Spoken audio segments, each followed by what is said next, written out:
Going to transformation of sentences. Transformation of sentences माने एक वाक्य को दूसरे में बदलना। अब यहाँ 5 प्रकार के सेंटेंस आप लोगों को दिख रहे हैं। एक तो क्या है, असर्टिव माने विधान होता है। एक्सक्लेमेटरी सेंटेंस मतलब विस्मयाबोधी वाक्य। अफर्मेटिव सकारात्मक और निगेटिव नकारात्मक वाक्य और इंटरोगेटिव एट द लास्ट। तो हम लोग क्या करते हैं, असर्टिव को एक्सक्लेमेटरी करते हैं। असर्टिव के सेंटेंस है उसको एक्सक्लेमेटरी करना, एक्सक्लेमेटरी सेंटेंस है उसको असर्टिव करना, दोनों। फिर अफर्मेटिव को निगेटिव और फिर at the last assertive to interrogative. ठीक है, आप देखो तो assertive common assertive to exclamatory. Assertive sentence के एक्सक्लेमेटरी सेंटेंस में अल्टर कैसे करना, तो कुछ ट्रिक्स है आपके ब्लैक बोर्ड पर आपको दिखाई दे रही है। असर्टिव सेंटेंस में अवेरी रहा तो एक्सक्लेमेटरी सेंटेंस की शुरुआत आपको कैसे करनी है, व्हाट से करनी है, राइट। और असर्टिव सेंटेंस में सिर्फ वेरी है, अवेरी नहीं है। इन द सेंस सीधा सीधा आर्टिकल नहीं है, ए एंड दी नहीं है, तो आपको किससे स्टार्ट करना है, हाउ से। Very good, how. अब कोई कोई सेंटेंस में कैसा रहता है कि एक्सेप्टली रहता है, एक्सीडिंगली रहता है, ट्रिमेंडसली रहता है ना। इस प्रकार के एडवर्ब यूज कर सकते हो आप लोग। ये रहे तो उनको वेरी समझना है। वो किसके लिए आते हैं, वेरी के लिए आते हैं। तो उनके सामने एन रहा, एन एक्सीडिंगली रहा, तो आपको वेरी समझना पड़ेगा, वर्ड से स्टार्ट होगा। और सिर्फ इस प्रकार के शब्द है तो आपको वेरी समझना है, हाउ से स्टार्ट करना है। सेंटेंस से स्टार्ट करते हैं। Meena is a very talented student. जैसे हमने पहले ही कहा था कि सेंटेंस में अ वेरी हो यानी आर्टिकल हो, वेरी हो, तो आपको स्टार्ट करना है एक्सक्लेमेटरी सेंटेंस कैसे है, व्हाट से। ठीक है, अब ये व्हाट लिखा आपने, इसका मतलब इसने क्या सॉल्व किया, अ वेरी सॉल्व किया। ओके, अब वेरी सॉल्व किया तो ये आर्टिकल जाएगा नहीं, निकलेगा नहीं, वो आएगा तो कैरी होगा एक्सक्लेमेटरी सेंटेंस में। तो व्हाट और वेरी आ गया, और लिया आपने, आगे क्या बचता है वो लिखिए। क्या बचा, टैलेंटेड स्टूडेंट, टैलेंटेड स्टूडेंट लिख लिया अपन ने। अब पीछे आइए, पीछे क्या बचा है, मीना इज, उसे लिख लीजिए, सिंपल। Student Meena is.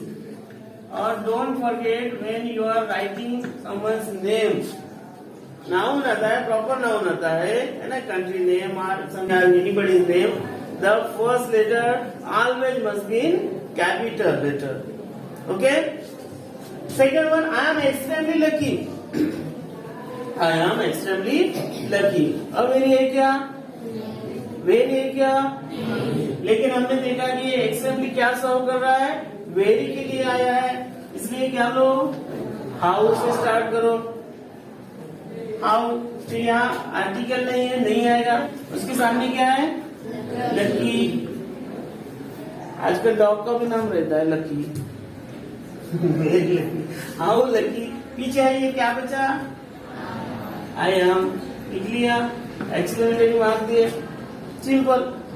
अब इस टाइप के सेंटेंस रहते हैं, है ना, इस टाइप के सेंटेंसेस इन द सेंस कि ये जो सेंटेंस है ये आपके टू, इन, फॉर, इससे बढ़ाया गया रहता है, इससे प्रेपोजिशन से बढ़ाया हुआ रहता है ये सेंटेंस। और बाद में ये जो है सॉल्व होने के बाद ये जैसे का वैसा लिखना है, बढ़ा हुआ सेंटेंस। तो और वेरी है, नहीं वेरी है, वेरी है तो किससे स्टार्ट करेंगे, हाउ से। इसके बाद क्या है, हार्ड। अब उसके पीछे आना है आपको, क्या मिला, the problem. How hard the problem, problem is. और यहां से लिख लेना फिर टू सॉल्व इट, हो गया सॉल्व। तो इस प्रकार के तीनों सेंटेंस से आप लोग ये आइडिया एकदम क्लियर हो जाता है। ओके, इस सिलसिले में दूसरी कड़ी है अफर्मेटिव टू निगेटिव, यानी सकारात्मक वाक्यों को क्या करना है, नकारात्मक वाक्यों में करना है। ठीक है, he is a poor man, अभी he is a poor man लिखा हुआ है, तो इसमें जनरली क्या होता है कि हम लोग क्या करते हैं, he is not a poor man लिखते हैं। एक तरफ हम लोग बोलते हैं कि वो गरीब है और दूसरी तरफ हम बोलते हैं कि वो गरीब नहीं है। तो यहाँ निगेटिव करते समय विदाउट चेंजिंग द मीनिंग करना है। मतलब पहले वाक्य का मीनिंग चेंज नहीं होना चाहिए। वो गरीब है इसका मतलब वो अमीर नहीं है।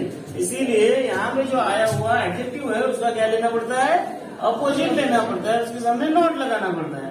यानी ये सेंटेंस होगा ही इज नॉट अ, देखो इनका प्लेस देखिए आप, नॉट के बाद लिया हमने, ही is not a rich man.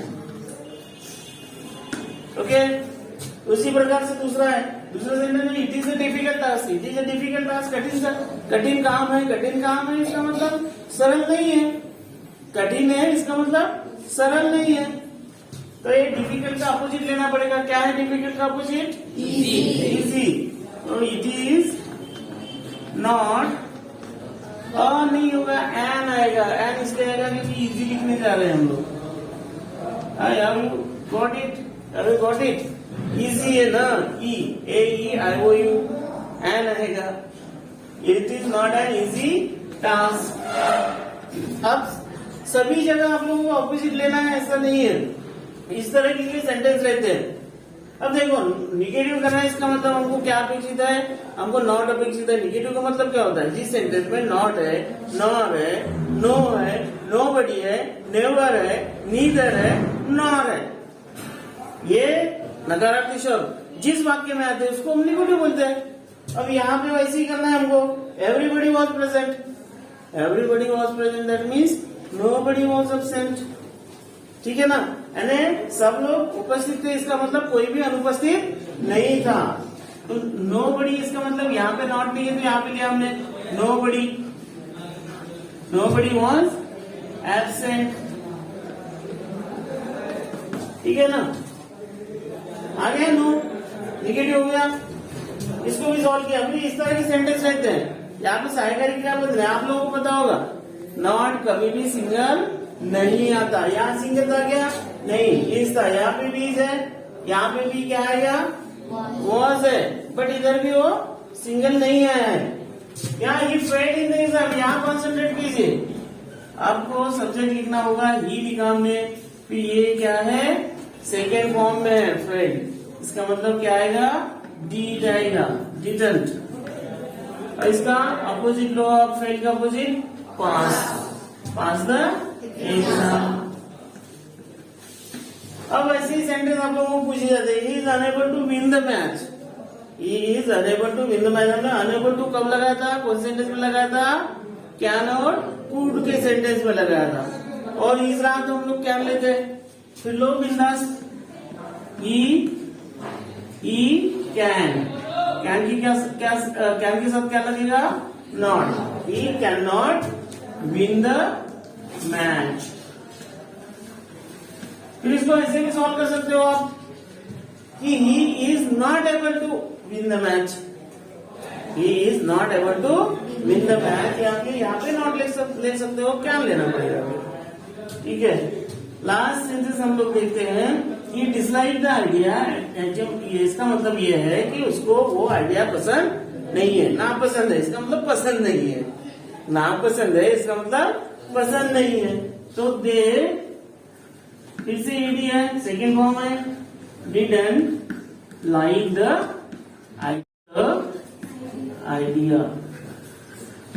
Okay, तो इस तरह से होता है, अपोजिट लेना होता है एडजेक्टिव का और उसके सामने नॉट लगाना होता है जनरली। बट आपको इस प्रकार के सेंटेंस भी मिल सकते हैं, एवरीबडी के सेंटेंस होते हैं, इस प्रकार के सेंटेंस होते हैं, और एबल टू अनेबल टू के भी सेंटेंस आपको पूछे जा सकते हैं, क्या के लिए, निगेटिव करने के लिए। इसमें ट्रांसफॉर्मेशन ऑफ सेंटेंस में लास्ट के लिए असर्टिव टू इंट्रोगेटिव। अब इसमें होता क्या है कि बहुत सारे बार हम लोग प्रश्न पूछते हैं, तो प्रश्न को आंसर के लिए ना होकर जो हमारे मन में जो आंसर है ऑलरेडी उसको पुख्ता बनाने के लिए होते हैं। तो sometimes we ask question not for the answers but to assert our answers, है ना विधि। अब ये इस तरह के सेंटेंस होते हैं। तो यहाँ पे इंटरोगेटिव में हम लोगों ने इसके पहले टेंस में देखे थे कि प्रश्नार्थक वाक्य की शुरुआत कैसे होती है, सहायकारी क्रियापद से होती है। तो यहाँ जैसे स्थानीय बदलना है, बाकी कुछ नहीं है। जैसे हम लोग प्रश्न पूछते हैं, आज जैसे मंडे नहीं है, तो हम लोग पूछेंगे आज मंडे है, और जवाब नॉट में मिलेगा। जवाब क्या मिलेगा? आज मंडे नहीं है। इस प्रकार के होते हैं वाक्य। इसमें आंसर आया है कि Amit is a great man in film industry, तो हम लोग पूछेंगे कि क्या अमिताभ ग्रेट मैन नहीं है, ऐसा प्रश्न होगा। अब आपको सहायकारी क्रियापद लेना होगा, उसको नोट लगाना होगा। मैंने स्टार्ट किया सहायकारी क्रियापद से, जो है उसमें इसमें क्या करो आप नोट लगाओ संक्षिप्त रूप से। Isn't Amit a great man in film industry? अब ये हुआ नहीं, इसको क्वेश्चन मार्क दोगे तभी ये इंटरव्यू सेंटेंस कहलाएगा। दूसरा, leopard can't change it's spot.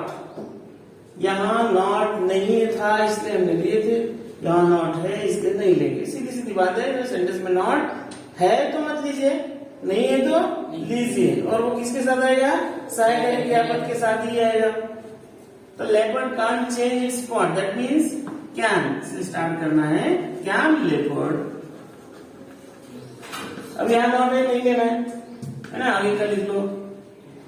Change its spots, question mark. तीसरा सेंटेंस हम लोग देखेंगे, can anyone count the stars in the sky. ये इंटरगेटिव सेंटेंस है, पहले से ही दिया गया है। अब इसको क्या करो? असर्टिव करो, ठीक है। अभी यहाँ एनीवन, कैन एनीवन, क्या कोई आसमान के तारे गिन सकता है?